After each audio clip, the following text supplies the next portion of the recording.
अच्छा, ये हमारे पास जो है वो 2017 का क्वेश्चन है। इसके अंदर क्या पूछा हुआ है, the following sequences of events occurs at the neuromuscular junction. सही है। इसके अंदर हमें एक सीक्वेंस दी हुई है ये पूरी, और इसमें क्या पूछा हुआ है, which one of the following shows the correct sequence from V to Y.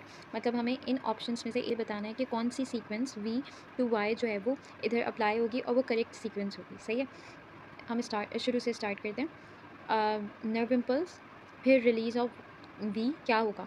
अच्छा, जैसे ही हमें पता है कि ये जैसे हमारे पास एक नर्व है, सही है, और यहाँ पे मसल फाइबर है, सही है।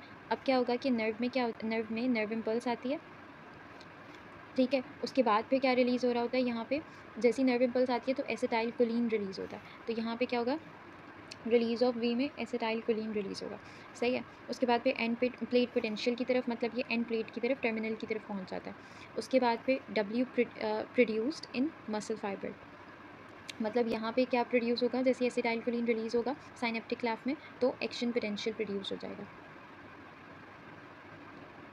सही है। तो यहाँ पे डब्ल्यू प्रोड्यूस क्या हो रहा है, मतलब एक्शन पोटेंशियल प्रोड्यूस हो रहा है मसल फाइबर में। उसके बाद फिर x release from the sarcoplasmic reticulum. तो फिर सार्कोप्लाज्मिक रेटिकुलम में से हमें ये पता है कि कैल्शियम आयन जो होता है वो रिलीज़ हो रहा होता है, और फिर फॉर्मेशन ऑफ वाई हो जाती है। मतलब कि जैसे ही यहाँ पे हमारे पास एसिटाइल कोलिन रिलीज़ हुआ, सही है, एसिटाइल कोलिन यहाँ पे साइनेप्टिक क्लैफ्ट में आ जाता है, सही है, और फिर यहाँ पे मसल फाइबर के ऊपर रिसेप्टर्स होते हैं, उसके ऊपर आके लग जाता है एसिटाइल कोलिन, सही है। कैल्शियम आयन रिलीज़ होता है, और फिर हमारे पास यहाँ पे जैसे ही मसल फाइबर में एक्शन पोटेंशियल आता है तो यहाँ पे एक्टिन और मायोसिन होती हैं, वो एक दूसरे से क्रॉस ब्रिजेस बनाते हैं तो वो एक्टोमायोसिन बन जाता है, सही है। तो यहाँ पे एक्स रिलीज क्या होगा, ये कैल्शियम आयन होगा, और फॉर्मेशन ऑफ वाई क्या होगा, ये एक्टोमायोसिन होगा, सही है। तो इसका आंसर, सही आंसर क्या होगा, ए होगा।